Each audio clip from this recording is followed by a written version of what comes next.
Okay, so ayan, nandito na naman tayo, panibagong tutorial na naman. So I do hope na napanood na natin yung first video ng ating grade evaluation system.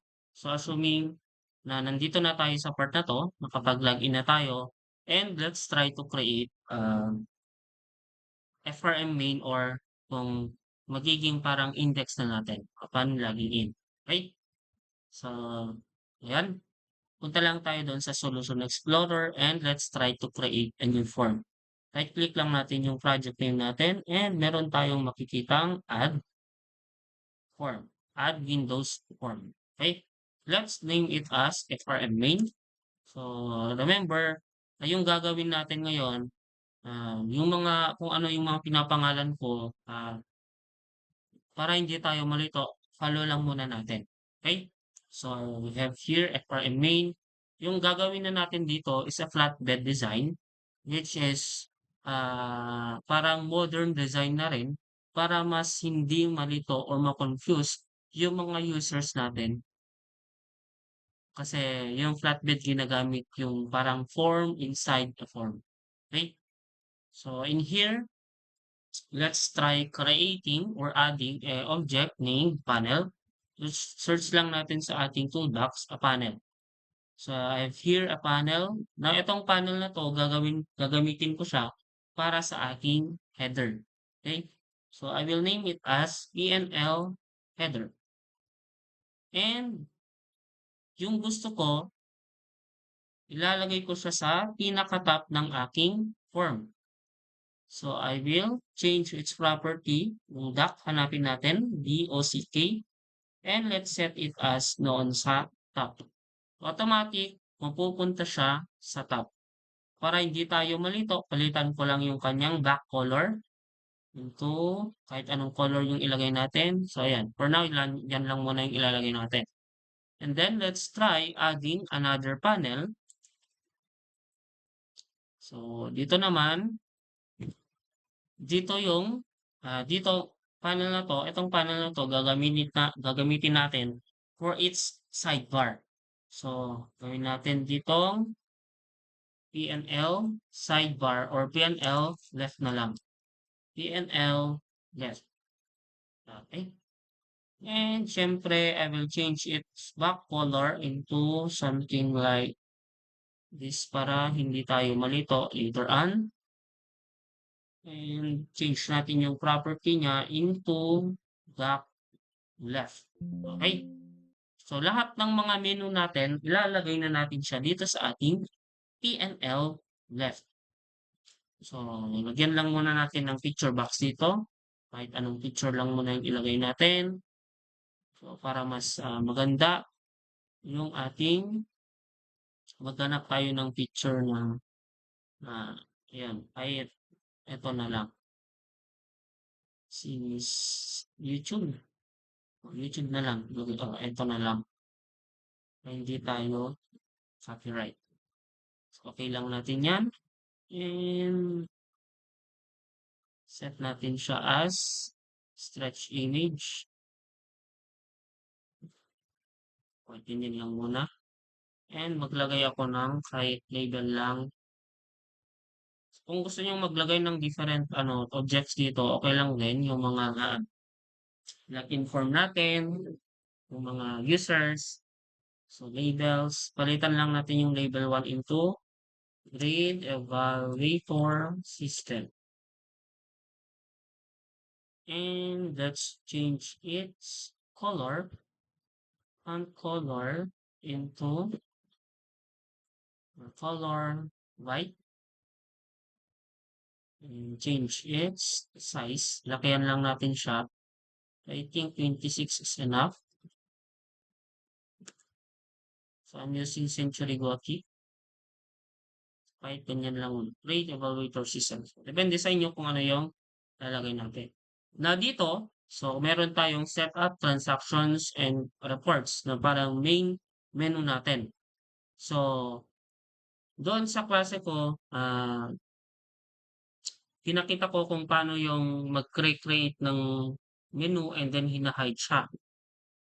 Pero gagawa tayo ng panel dito, mag-create tayo ng panel para mas mapadali yung hiding natin ng mga menus. Okay? So I will name this as PNL setup. So dito sa aking PNL setup, mapupunta lahat ng mga buttons for my setup. Pwede na akong maglagay dito ng button. Button, ilalagay ko siya dyan. And of course, palitan ko lang yung kanyang. So yung first na gagawin natin muna dito is, let's try to design muna yung ating flatbed design. Okay? So, button 1, palitan lang natin ko ng yung gap, ilalagay natin siya as top. Okay? So this will be our button for setup. So it's up to you kung gagamit kayo ng different frameworks to add an icon dito sa setup. Pero for now, yung functionality lang naman yung gusto natin na mapag-aralan. Ganito na lang muna. Okay? So palitan ko lang yung kanyang back color into color, kahit color orange na lang. Yan, meron na tayong setup. Now next, copy paste ko lang yan. Meron na tayong another button for let's name it as, ano yung mga kailangan natin? We have the student information. So users, we also have Control C, Control V. We have the student, Control C, Control V, and we have the subject. So for now, I think yan lang muna yung kailangan natin for our PNL setup. Okay, dito sa mga buttons na to, palitan lang natin yung kulay para mas magmukhang siya ay none. Now, itong panel natin na to, so PNL setup, let's move it dito sa ating PNL left. So, a panel inside a panel. And let's dock it again into top. Itatap lang natin. Ayan. So, okay na siya.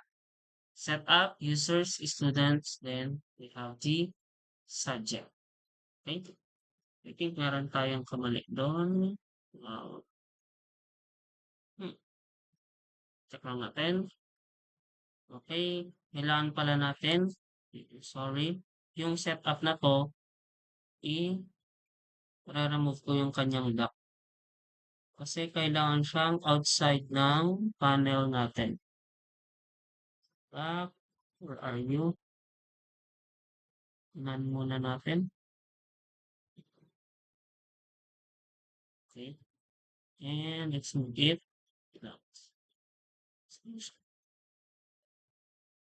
So, none.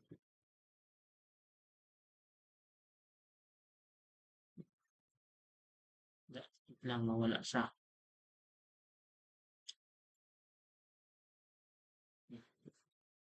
Control C ko na lang siya. Control C, Control V, and delete ko na lang yun. Okay?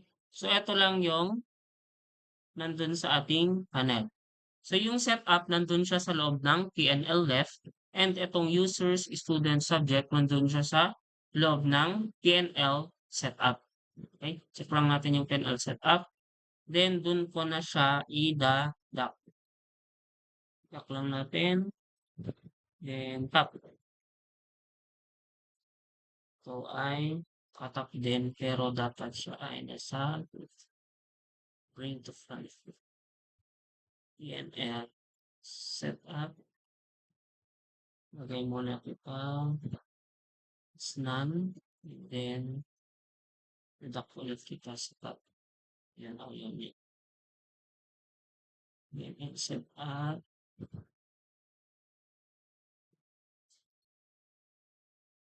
PNL setup.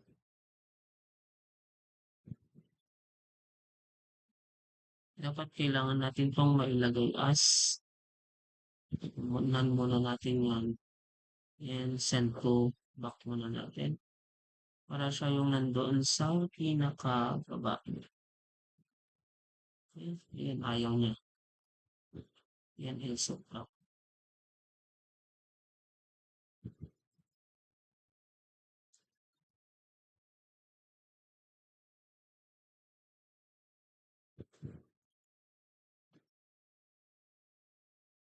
Ayan, ayan, okay na.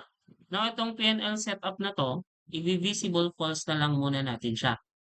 Yung ginawa kasi namin before is kada button yung hina-hide natin.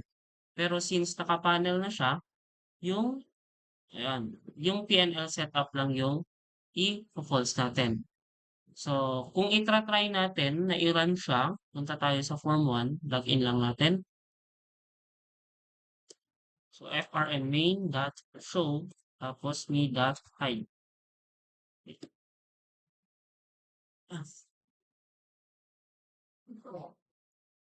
txt username the text is equal to, so we have to clear that para kapag yan, save lang natin.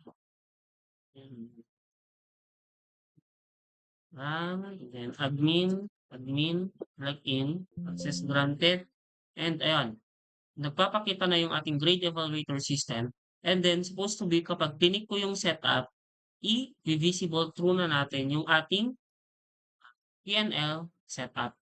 Okay? So, we have to change yung code natin for our PNL setup. Double click lang natin yan. Ayan. Since bottom 5. Do not forget to rename our objects. So, gawin na lang natin ito as btn setup. We have here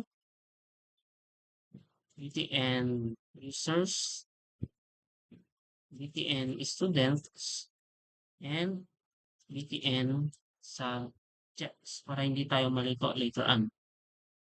So, btn setup, gagawa tayo ng condition dito kung i-hide niya ba or i-show niya yung ating PNL setup. So, if PNL setup that visible is equal to false, then kailangan natin siyang i-true. Okay? PNL setup that visible is equal to true. Else, syempre, PNL setup that visible is equal to false. So, ganyan lang yung gagawin natin para ma-hide or unhide natin yung ating PNL setup. So, pag-click ko yan, setup, pakita na yung users, student, subject. Pag-click ko ulit si setup, sasabi niya dyan, if yung PNL setup that visible ay naka-true, syempre, gagawin ko siyang false. So, parang switch lang yung ginawa natin dito. So, pag-click ko yan, pino-false na niya agad. So, kung alam na natin yan, ready na tayong makapag-add ulit ng another main menu. Punta lang tayo. Kopyahin ko lang yung setup na yan and ipipaste ko siya dito. Papalitan ko lang yan ng ating btn transactions. Okay? So, palitan natin yung kanyang name. So, instead of setup, transactions. So, ano yung transaction natin? Yung kailangan nating makapag-enroll and kailangan nating makapag-add ng grade ng ating students. So, since meron na tayong na-create na submenu, I'll just have to copy it. PNL setup. Kopyahin ko lang yan and syempre ipipaste ko na lang siya dito. Pero we have to change its name into PNL transactions. Okay? So, save lang natin yan. And I'll have to rename this as VTN enrollment at saka ito will be VTN grade. So, pwede natin itong tanggalin. I-resize lang natin yan. And rename lang natin yung kanyang text. Enrollment and grades. Okay? So, dito sa part na to, yung transactions naman natin, we'll just have to copy this and paste natin PNL setup. So instead of PNL setup, PNL transactions that visible is equal to false. Tayin lang natin yan. Okay. So start lang natin. Admin, login, access granted. So yan. Yung nagpapakita lang yung yung ating main menu. Pero pag clinic yung setup, papakita yung kanyang submenu. Pag clinic ko yung transactions, nagpapakita yung kanyang submenu. Pero supposed to be, kapag clinic ko yung transactions, yung nagpapakita lang ay yung submenu ng transactions. So notice, dito sa part na to, nagpapakita pa rin yung main menu, yung menu ng ating submenu ng ating setup kahit na clinic ko yung transactions. So, dapat meron din tayong features to close all the panels. Okay? Kahit maglagay na lang tayo dito ng sub-procedures, parang class. So, sub, close all panel. Ano yung i-close natin? Yung PNL setup.visible is equal to false.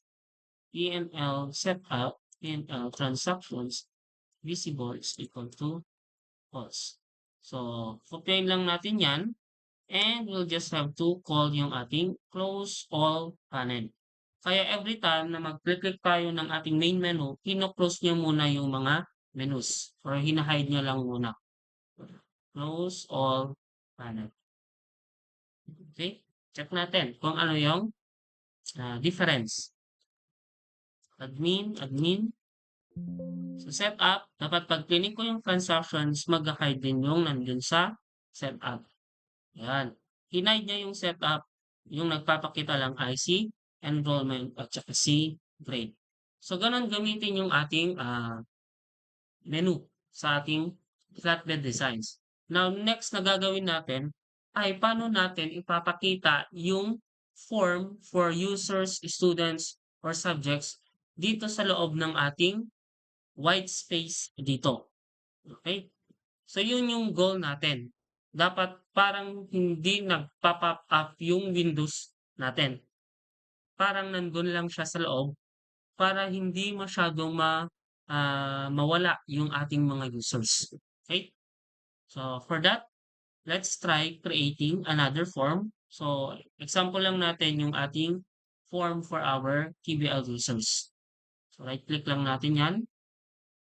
Add tayo.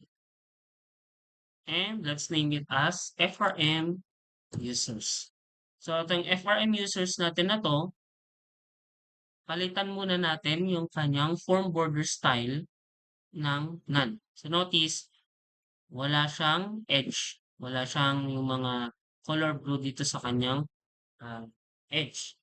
Na yung ilalagay muna natin dito, lagyan muna natin siya ng kahit konting text box lang para tandaan na ito ay yung ating user menu. Okay? So, kahit yan lang muna. Or, try ko munang i-change yung kanyang colors into kahit color, ito lang. Color, para hindi masyadong colorful. Ito na lang. Okay? So, yan. May color na siya. Now, dito sa ating FRM main, kapag click ko yung users, dapat magpapakita yung FRM users dito sa white space natin dito. Okay? So again, mag-a-add ako ng another panel. So meron na tayong mga panels for PNL header, PNL left, then ito naman will be our PNL main. So parang ito yung lahat ng mga main forms natin mapupunta lahat dito sa ating PNL main. Para hindi tayo malito, change ko lang muna yung kanyang back color into kahit active caption lang. And change natin yung dock niya into fill. Okay? Yan, fill na siya. Pag clinic ko yung users, dapat yung FRM users mapupunta siya sa PNL main. Okay? So, paano natin yon gagawin? First, kailangan natin to double-click lang natin yung ating BTN users. So, dito natin ilalagay yung kanyang code. Gagawin natin FRM users top level FRM users the top level is equal to false and me. So, itong form na to, me.pnl main, yung panel natin, that controls add. So yung i-add natin ay si FRM users. Okay? For that, kailangan na natin siyang so FRM users.doc, palitan natin yung doc ng ating FRM users into fill. Para naman, kahit anong size ng ating PNL main ay i-occupy pa rin ng ating FRM users. Doc style dot fill and FRM users dot show na natin siya and FRM users dot bring to run para nandun siya sa graph. So save lang natin yan. Then let's run. So again, admin, login, access granted. Pag clinic ko yung users, dapat yung FRM users ay mapupunta siya dito sa ating PNL main. Pag click ko yan, ayan, yung ating PNL main, yung ating FRM users, nandun na siya sa loob ng ating PNL main. Okay? So, ayun. Pag gusto nyong ilagay yung ating FRM students, syempre, yung gagawin lang natin is we'll just have to copy this and palitan lang natin yung mga FRM users ng FRM students. Okay, so yun lang. Same lang yung mga codes natin. Okay? Dito sa part na to, check natin kung anong color yung ating users. We have, anong color to?